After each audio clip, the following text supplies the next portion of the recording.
오늘도 여러분들과 함께 하나님의 살아계신 예언의 말씀을 통하여 우리들의 믿음을 조명할 뿐만 아니라 오늘 우리들이 어떻게 주님의 재림을 준비하며 살아야 할지를 다시 한번 깨닫는 시간이 되기를 간절히 소망하며 오늘 강의를 시작해 보려고 합니다. 우리는 지난 시간에 요한계시록 14장을 시작하면서 이제 요한이 하나님의 인을 받아 시온산에서 노래하는 14만 4천 명을 보여주면서 비록 마지막 대쟁투의 싸움, 무서운 용과 짐승들이 연합하여 짐승의 우상을 세우고 그 짐승의 우상에게 절하지 않는 자들, 또 짐승의 표를 받지 않는 자들에게 무서운 핍박을 가할 것이지만 너희들이 용기를 내라, 소망을 가지라는 위로의 말씀을 통하여 저 하늘의 장면을 요한이 우리들에게 보여주었던 것을 우리는 함께 공부하면서 그 14만 4천인이 하늘 시온산 그 어린 양의 보호자에서 부르는 노래가 어떤 노래인가? 바로 모세의 노래, 어린 양의 노래. 모세가 승리함으로 아울러 그 홍해바다를 건너는 사건은 어린 양 되신 예수 그리스도의 보혈의 피로 들어가는 경험이었음을 우리가 함께 공부했습니다. 이제 오늘 이 시간에는 우리 요한계시록 14장에 기록되어 있는 이제 선과 악의 큰 싸움의 마지막을 위하여 준비된 특별한 기별이 이 마지막 때에 하늘의 천사들로부터 오늘 우리들에게로 이어지는 장면을 우리는 보게 될 것입니다. 오늘 우리는 그 기별을 새 천사에 의해서 이 땅에 전해진 기별이기 때문에 우리는 새 천사의 기별이라고 부르고 있는데요. 과연 하늘에서 신속히 날아가는 이 새 천사들이 이 마지막 때에 이 마지막 큰 싸움을 앞두고 있는 주님의 백성들에게 온 세상을 향하여 전해야 할 그 귀중한 기별, 새 천사의 기별은 과연 무엇인가? 그 이야기를 오늘 이 시간에 함께 나눠보도록 하겠습니다. 오늘의 본문 요한계시록 14장 6절에 있는 말씀부터 함께 시작해 보실까요? 여기 다음과 같이 요한이 바라보는데 또 다른 한 천사가 등장하는 모습을 보게 됩니다. 또 보니 다른 천사가 공중에 날아가는데 땅에 거주하는 자들 곧 모든 민족과 종족과 방언과 백성에게 전할 영원한 복음을 가졌더라 라고 기록하고 있습니다. 여기 보니까 또 다른 한 천사가 공중에 날아가는데 온 세상 종족과 방언과 민족과 백성에게 증거되어져야 할, 전해져야 할 영원한 복음을 가지고 지금 날아가고 있는 모습을 보게 되는 것입니다.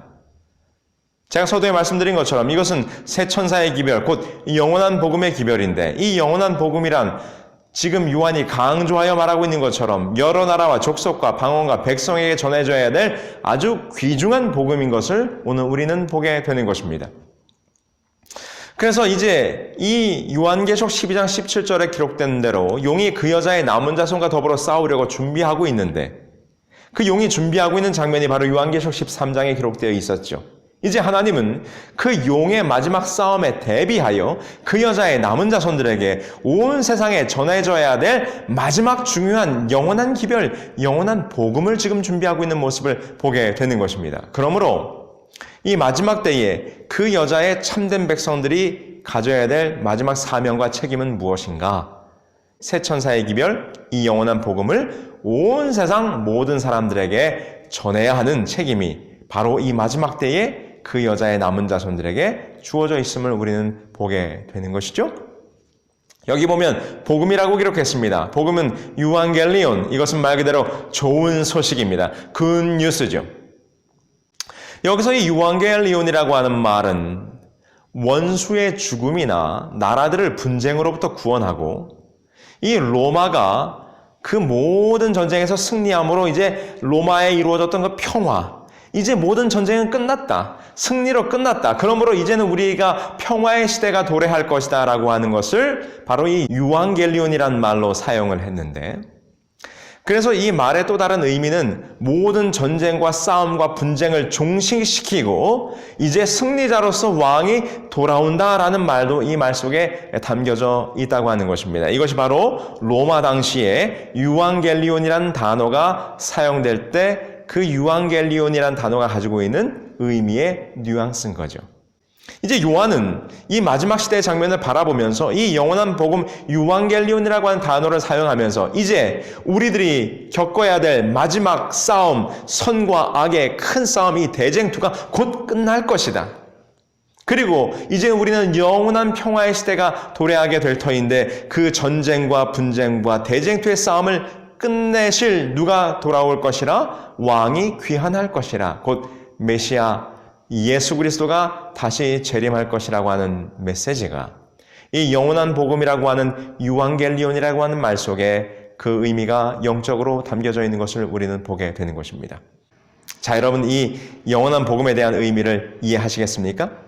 자, 그렇다면 이제 그 천사들이 이 마지막 시대에 마지막 백성들을 향해서 주어지는 메시지가 무엇인지 하나하나 살펴보시죠. 요한계시록 14장 7절에 보면 첫 번째 천사의 기별이 다음과 같이 기록되어 있습니다. 그가 큰 음성으로 이르되 하나님을 두려워하며 그에게 영광을 돌리라. 이는 그의 심판하실 시간이 이르렀음이니 하늘과 땅과 바다와 물들의 근원을 만드신 이를 경배하라 하더라 라고 기록하고 있습니다. 첫 번째 천사가 날아가면서 이 마지막 시대의 백성들에게 전해져야 될 그 영원한 복음의 첫 번째 기별로서 무엇을 말하고 있는가?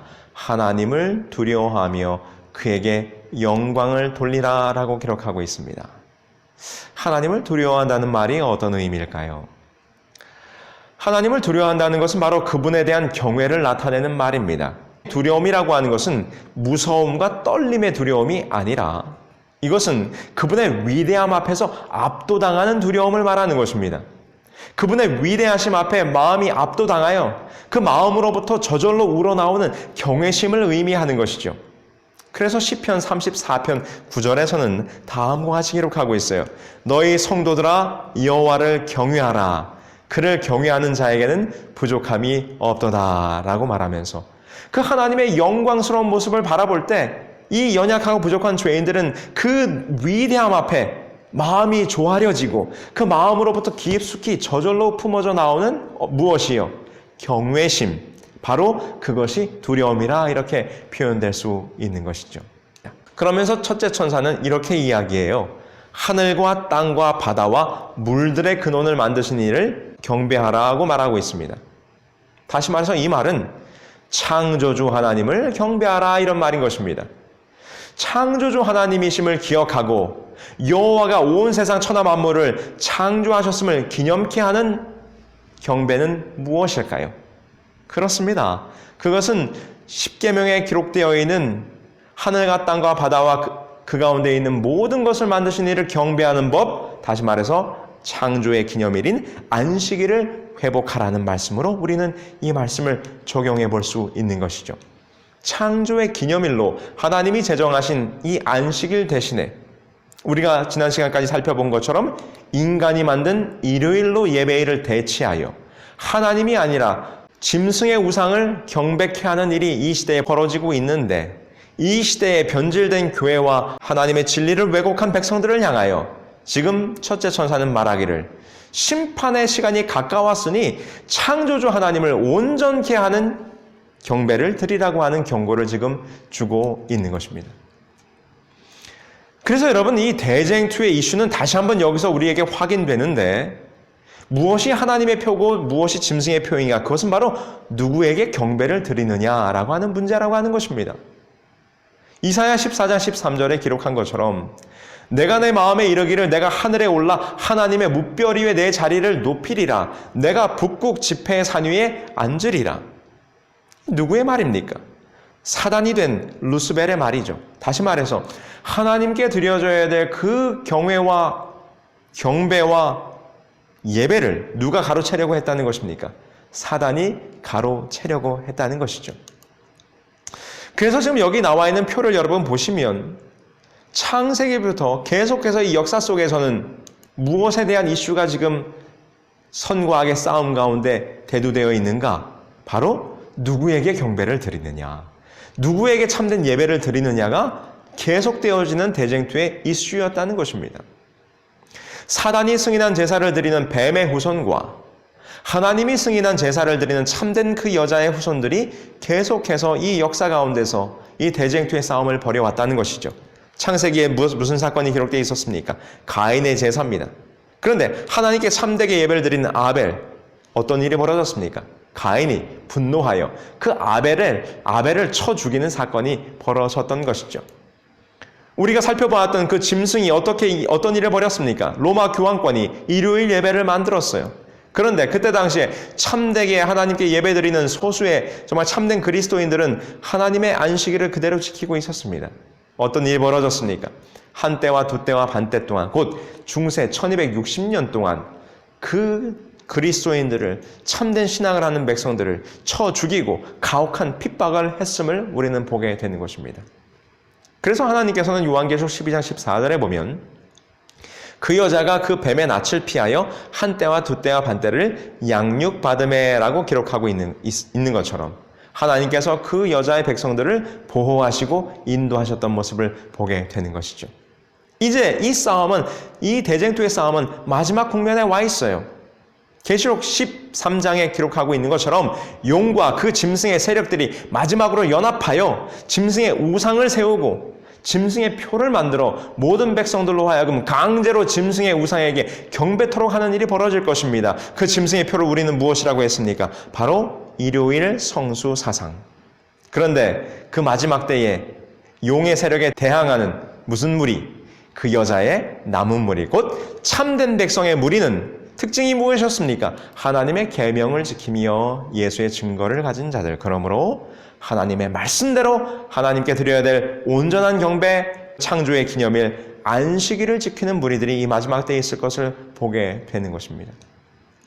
사단이 승인해준 거짓 예배를 드렸던 가인이 하나님께서 승인해주신 참 예배를 드렸던 아벨을 분노하여 들에서 쳐 죽였듯이 중세시대의 적그리스도의 세력이었던 로마 교황권이 하나님의 나라를 바꿔버리고 안식일을 지키던 소수의 참 그리스도인들을 가혹하게 핍박하고 쳐 죽였듯이 똑같은 일이 마지막 때에 벌어질 것입니다. 마지막 때도 사단은 하나님의 계명에 대한 오해를 전 세계에 퍼뜨림으로 하나님께서 승인해 주신 참된 예배를 드리는 참 그리스도인 곧 그 여자의 남은 자손들을 핍박하고 결국에는 잡아 죽이는 그와 같은 무서운 일이 곧 이 마지막 때에 벌어질 것을 오늘 우리는 이 첫째 천사의 기별을 통해서 다시 한번 확인해 보게 되는 것입니다.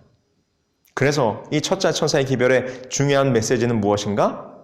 창조주 하나님께 올바른 경배를 드리고 있느냐? 그것이 바로 이 시대에 전해져야 될 귀한 복음임을 우리는 보게 되는 것이죠.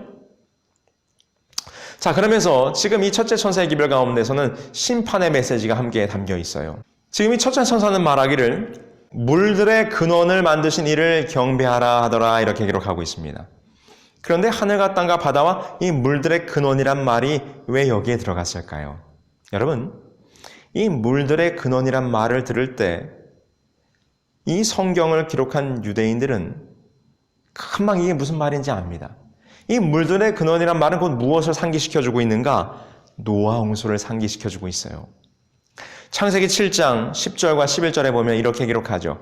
7일 후에 홍수가 땅에 덮이니 노아가 600세 되던 해 둘째 달 곧 그 달 11날이라. 그날에 큰 기품의 샘들이 터지며 하늘들의 창문들이 열려라고 기록하고 있습니다. 근데 여기 보니까 노아 홍수의 사건이 벌어졌을 때 하늘의 창들이 열렸을 뿐만 아니라 어디가 터졌습니까? 큰 기품의 샘들이 터지며라고 기록하고 있어요. 바로 이 큰 기품의 샘들이라는 표현이 오늘 지금 요한계시록 14장에 기록되어 있는 물들의 근원이란 말과 연결이 되어 있는 것입니다. 그래서 이 물들의 근원을 만드신 이를 경배하라. 곧 심판의 시간이 가까웠으니 이 말은 너희들 기억하고 있지? 노아 홍수의 사건. 그 물들의 기품의 샘들이 터지며 온 세상이 심판을 받았던 사건을 기억할 거야. 그와 같은 심판이 곧 이제 이 시대에 임할 것이다 라고 하는 그런 강한 심판의 메시지가 이 물들의 근원이라는 말 속에 들어있는 것입니다. 이것이 바로 첫째 천사의 기별이었어요. 바로 창조주 하나님을 기억하고 그분에게 경배하라. 이것은 바로 이 마지막 때에 대쟁투의 싸움 가운데서 무엇이 이슈가 되는가를 우리들에게 보여주면서 짐승의 표, 일요일 성수가 아니라 하나님께 온전히 드려져야 될 참된 예배를 드리는 것이 이 마지막 때에 전해져야 될 중요한 복음임을 우리들에게 보여주고 있는 것입니다. 자, 그러면 둘째 천사의 기별은 무엇일까요? 요한계시록 14장 8절입니다. 또 다른 천사 곧 둘째가 그 뒤를 따라 말하되 무너졌도다 무너졌도다 큰 성 바벨론이여 모든 나라에게 그의 음행으로 말미암아 진노의 포도주를 먹이던 자로다 하더라 라고 기록하고 있습니다. 여기 보니까 무너졌도다 무너졌도다 큰 성 바벨론이여 라고 이렇게 말합니다. 당연히 이 바벨론은 짐승의 세력 곧 사단의 세력을 의미하는 것이죠. 그런데 지금 둘째 천사가 뭐라고 말합니까? 무너졌도다 무너졌도다 이렇게 말해요. 지금 이 동사는 과거형으로 되어 있어서 이것은 어떤 의미를 가지고 있는가? 바벨론이 무너질 것이라고 하는 예언이 분명하게 이루어질 것이라고 하는 이 예언의 확실성을 이 과거 형태의 표현 속에서 우리는 발견하게 되는 것입니다. 왜냐하면 구약의 선지자들은 그들이 예언하는 그 예언의 사건들이 너무나도 분명하게 성취될 것을 강조할 때 뭐뭐가 될 것이다 라고 하는 미래형으로 쓰지 않고 뭐뭐가 되었다라고 하는 과거형으로 사용해서 그 예언이 분명히 이루어질 것을 강조하는 표현을 했기 때문이죠. 그런 예를 함께 보실까요? 이사야 21장 9절에 보면 보소서 마병대가 쌍쌍이 오나이다 하니 그가 대답하여 이르시되 함락되었도다 함락되었도다 바벨론이여 그들이 조각한 신상들이 다 부서져 땅에 떨어졌도다 하시도다 라고 기록하고 있죠. 함락되었도다 함락되었도다 라고 말하면서 바벨론이 이미 무너져 없어졌다 라고 이렇게 표현하고 있는 것입니다. 네, 바벨론이 분명히 멸망할 것을 다시 말해서 이 마지막 싸움의 대쟁투를 여호와 하나님께서 승리로 이끄시고 그 바벨론 곧 우상의 세력을 분명하게 쳐서 무너뜨릴 것에 대한 확실성이 너무나도 분명하기 때문에 이 둘째 천사는 무너졌도다 무너졌도다 무너질 것이다 무너질 것이다 라고 하는 미래형을 쓰지 않고 무너졌도다 라고 하는 과거형을 통해서 바벨론이 분명히 멸망할 것을 강조하여 표현하고 있는 것입니다. 자, 여기 보니까 바벨론이 무너질 것이라고 말합니다. 구약 성경에서는 바로 함락되었도다 함락되었도다 바벨론이여 라고 기록했죠. 여러분, 이 바벨론은 다시 말하면 이 선과 악의 싸움 가운데서 하나님을 대적했던 대표적인 대명사입니다.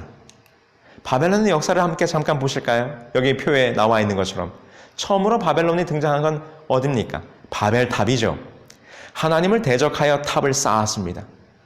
그래서 인간의 공을 세우고 모여 살고자 하기 위하여 바벨탑을 쌓았던 것이죠. 하나님께서는 언어를 혼잡케 하심으로 이 바벨탑을 흩으시고 무너뜨리셨습니다. 이것이 바로 하나님을 대적했던 인간들의 첫 번째 공로였어요. 그것이 바로 바벨탑 사건이고 이것이 바벨론의 원조가 된 것이죠. 그 후에 이 바벨탑이 세워졌던 그 땅을 중심으로 무슨 나라가 일어났습니까? 바벨론 제국이 일어났어요. 이 바벨론 대제국은 하나님을 대적했던 또 다른 실제적인 바벨론의 모습인데 이 바벨론의 모습은 무엇인가? 우상 숭배와 잡신이 성행하고 특별히 교만하여 하나님을 대적했던 세력이었음을 우리는 이미 다니엘서를 통해서 배웠습니다. 결국 하나님의 예언에 따라 바벨론은 멸망하게 되죠. 그 후에 이 바벨론의 정신을 이어받은 영적인 바벨론이 등장했지요. 중세시대의 또 다른 적그리스도, 하나님을 대적했던 작은 뿔의 세력. 순수한 하나님의 말씀에 이교의 철학을 섞고 이교의 관심을 끌어들여 배도한 교회를 만들었습니다. 그래서 인간의 전통을 성경보다도 더 중시하는 그와 같은 타락한 교회가 등장하게 된 것이죠. 바로 무엇이었습니까? 중세 로만 캐톨릭이 그 바벨론의 정신을 뒤이는 영적인 바벨론이었습니다. 아울러 이 마지막 시대에 이 영적인 바벨론은 죽지 않고 다시 살아났지요. 그러면서 온 세상을 이 영적인 바벨론의 배교의 정신으로 또 물들이고 있어요. 물론 로마 교회로부터 개혁을 시작하고 그 개혁을 통해서 개신교가 일어났지만 오늘날 많은 개신교가 아직도 이 로마의 이교적 교리나 관습의 일부를 수용하고 있어요. 로마 교회의 관습을 여전히 따르고 있는, 아직 진리를 완전히 회복하지 못한 많은 무리들이 이 마지막 때에 있는 모습을 보게 되는 것입니다. 이것이 이 영적 바벨론이 이어지고 있는 모습이라고 볼 수 있는 것이죠. 그래서 지금 예수님께서는 이런 영적 바벨론의 거짓 가르침에 따라 살아가고 있는 이 세대를 향하여 다음과 같이 경고하고 있지 않습니까? 마가복음 7장 6절입니다. 이르시되 이사야가 너희 외식하는 자에 대하여 잘 예언하여도다. 기록되었으되 이 백성이 입술로는 나를 공경하되 마음은 내게서 멀도다 라고 말하면서 7장 7절에 계속 이렇게 말하죠. 사람의 계명으로 교훈을 삼아 가르치니 나를 헛되이 경배하는도다 하였느니라. 너희가 하나님의 계명은 버리고 어떻게 해요? 사람의 전통을 지키느니라. 또 이르시되 너희가 너희 전통을 지키려고 하나님의 계명을 잘 저버리는도다 라고 이렇게 말하면서, 물론 이 말씀은 당시에 바리새인과 유대인들이 하나님의 율법을 곡해하여 가르친 것을 지적한 것이기도 하지만, 아울러 이 마지막 시대까지 이어지는 바벨론의 정신, 하나님의 진리를 왜곡하고 계명을 변질시켰던 이 영적 바벨론에 대한, 그리고 그 진리를 회복하지 못하는 수많은 오늘날의 그리스도인들을 향한 경고가 아닐 수가 없는 것입니다. 그런데 이 둘째 천사는 분명히 말하기를 이 바벨론의 가르침에서 진리를 회복하지 못한다면 너희들이 결코 무너질 것이라고 말합니다. 바벨론은 뭐 할 것이라? 무너졌도다, 무너졌도다. 그러므로 여러분, 이 마지막 시대에는 크게 이 온 세상 백성들이 다음과 같은 두 부류로 나뉘게 될 거예요. 바벨론의 자손이 되든지 바로 그 여자의 남은 자손이 되든지.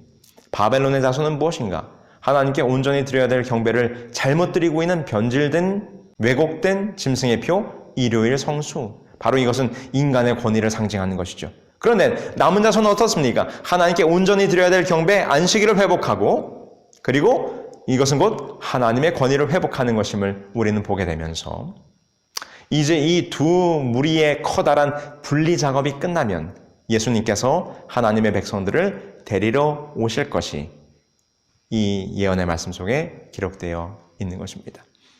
그러면서 셋째 천사는 이것을 더하여 강조하기를 다음과 같이 말하지요. 셋째 천사가 다음과 같이 말합니다. 또 다른 천사 곧 셋째가 그 뒤를 따라 큰 음성으로 이르되 만일 누구든지 짐승과 그의 우상에게 경배하고 이마에나 손에 표를 받으면 그도 하나님의 진노의 포도주를 마시리니 그 진노의 잔에 섞인 것이 없이 부은 포도주라. 거룩한 천사들 앞과 어린 양 앞에서 불과 유황으로 고난을 받으리니 그 고난의 연기가 세세토록 올라가리로다. 짐승과 그의 우상에게 경배하고 그의 이름의 표를 받는 자는 누구든지 밤낮 쉼을 얻지 못하리라 하시더라. 요한계시록 14장 9절로 11절의 말씀입니다. 둘째 천사에 이어서 전해지는 셋째 천사의 기별은 바벨론에서 나오라는 최후의 경고를 받아들이지 않을 때 당하게 될 무서운 심판의 결과를 말하고 있어요. 뭐라고 말합니까? 그 진노의 잔에 섞인 것이 없이 부은 포도주라 이렇게 말합니다.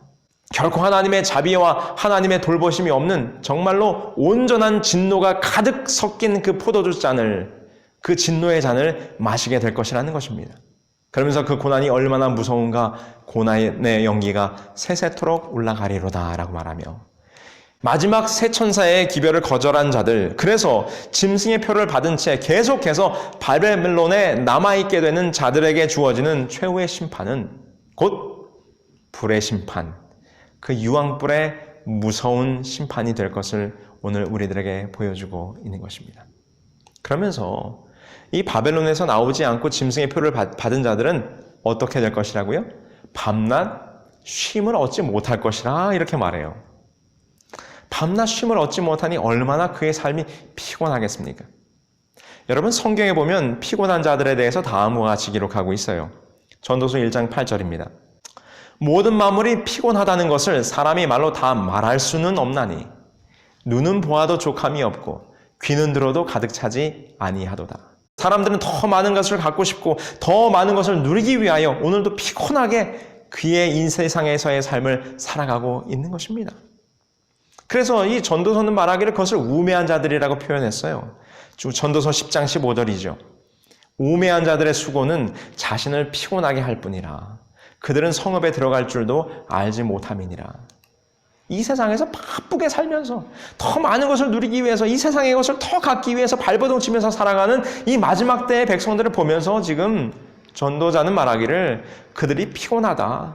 눈은 보아도 족함이 없고 귀는 들어도 가득 차지 아니하고 성읍에도 들어갈 줄 모르며 스스로 자기를 피곤케 하는 수고를 지금 하고 있다라고 말해요. 그러면서 그것을 뭐라고 표현하는가? 우매한 자라고 표현했죠. 그래서 성경에서는 하나님을 떠나면 우리가 이 세상에서 피곤할 수밖에 없다라고 이렇게 이야기해요. 이사야 1장 5절입니다. 너희가 어찌하여 매를 더 맞으려고 폐역을 거듭하느냐? 온 머리는 병들었고 온 마음은 피곤하였다. 하나님을 떠난 이 이스라엘 백성들의 영적인 모습을 표현하기를 그들이 피곤하고 병들었다라고 지금 이사야는 이야기하고 있는 것입니다. 그렇다면 우리가 어디에서 참된 쉼을 얻을 수 있을까요? 어디에서 오늘 우리는 이 피곤한 몸을 쉴 수 있을까요?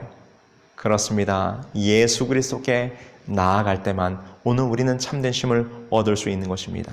마태복음 11장 29절에 예수님께서 이렇게 말씀하셨죠. 나는 마음이 온유하고 겸손하니 나의 멍에를 메고 내게 배우라. 그리하면 너희 마음이 쉼을 얻으리니. 요한복음 14장 27절 평안을 너희에게 끼치노니 곧 나의 평안을 너희에게 주노라. 내가 너희에게 주는 것은 세상이 주는 것과 같지 아니하리라. 너희는 마음에 근심하지도 말고 두려워하지도 말라라고 말씀하고 있는 것입니다. 그래서 오늘 우리는 이 마지막 때에 누구께 나아가야 합니까? 바벨론으로부터 나와서 우리의 참된 예배자요 경배자이신 창조주 하나님께로 나아갈 때, 그분께로 나아갈 때 오늘 우리는 참된 쉼을 얻게 되는 것입니다.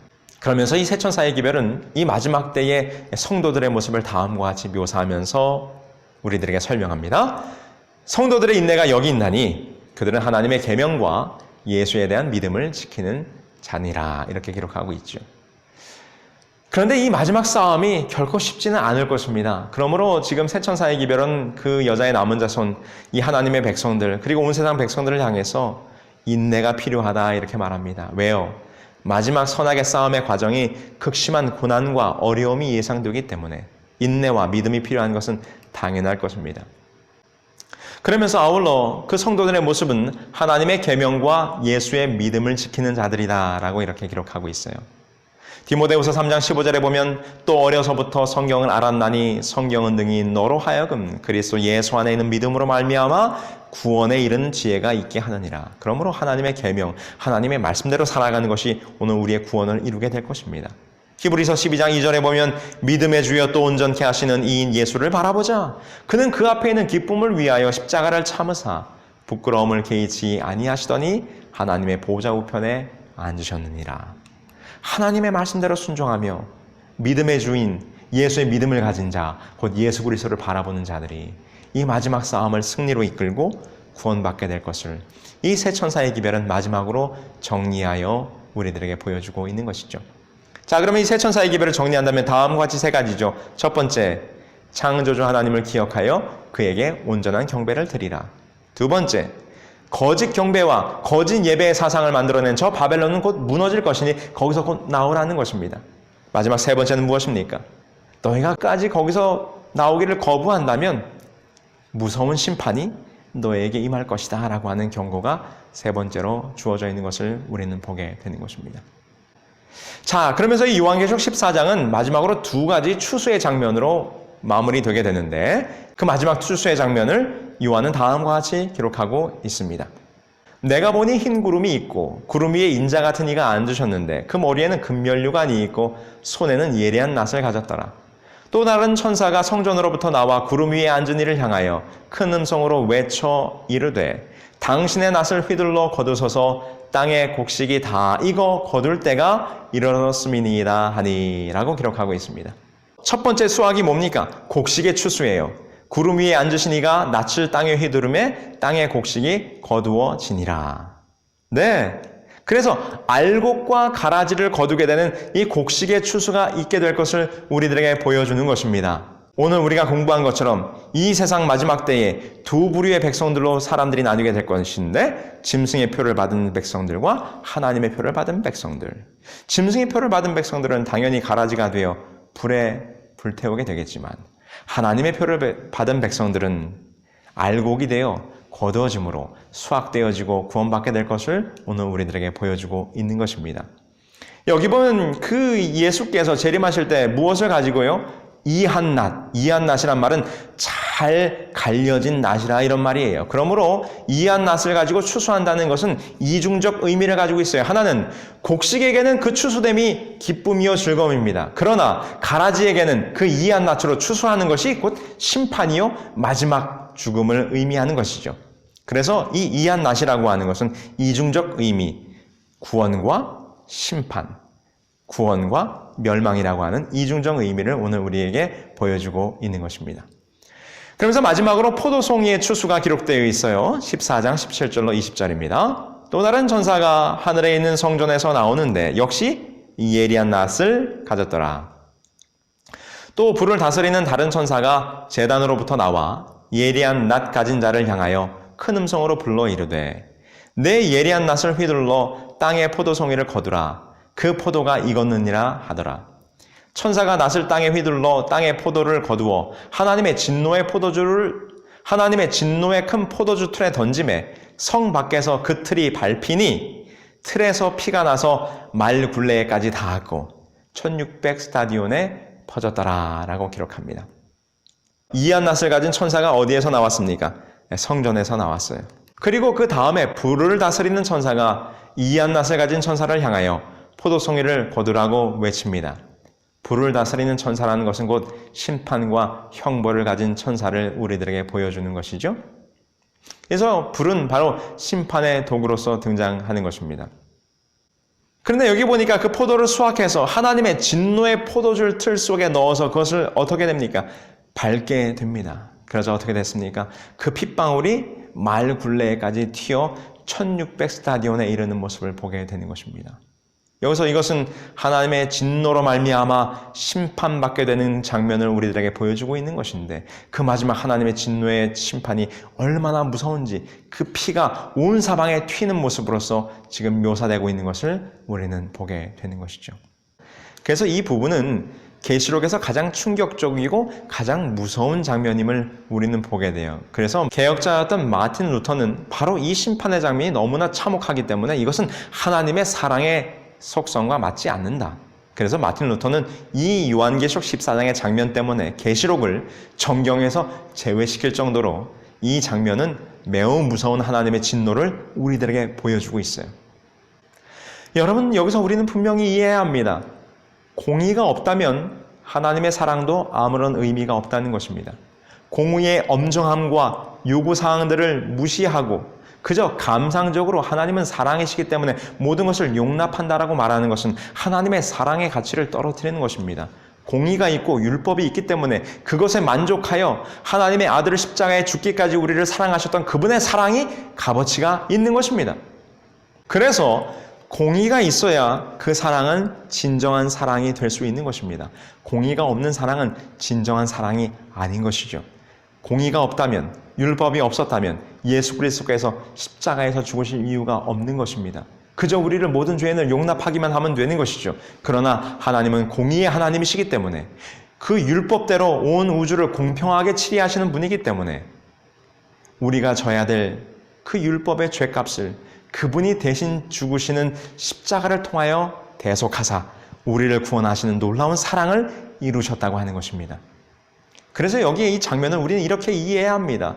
바로 우리를 구원하시기 위해서 친히 목숨을 버리신 그분의 사랑을 끝까지 거절한 자들은 결국 그들의 죄의 값을 그들 스스로 치러야 하는데 그것이 바로 지금 이 진노의 포도주 틀에서 밟히어 그 피가 온 사방으로 퍼져나가는 이와 같은 진노를 결국에는 받게 될 것이라고 하는 사실을 우리는 기억해야 하는 것입니다.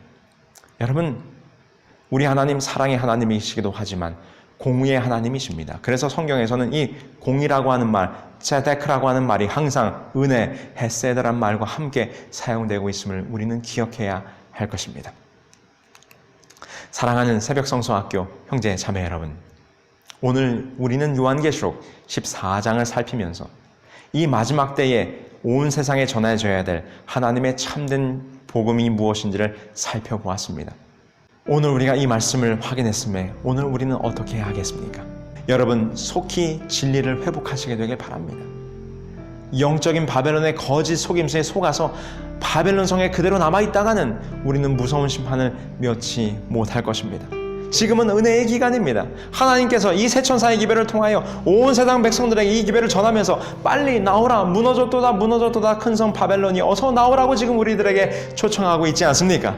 오늘 우리들에게 주어진 이 놀라운 세천사의 기별의 초청을 들으신 저와 여러분들이시여, 오늘 속히 주님 앞에 나와서 이 진리를 회복하고 하나님께 참된 경배를 드리심으로 하나님의 인, 하나님의 표를 받는 저와 여러분들이 되길 바라면서 오늘 강의를 마치겠습니다.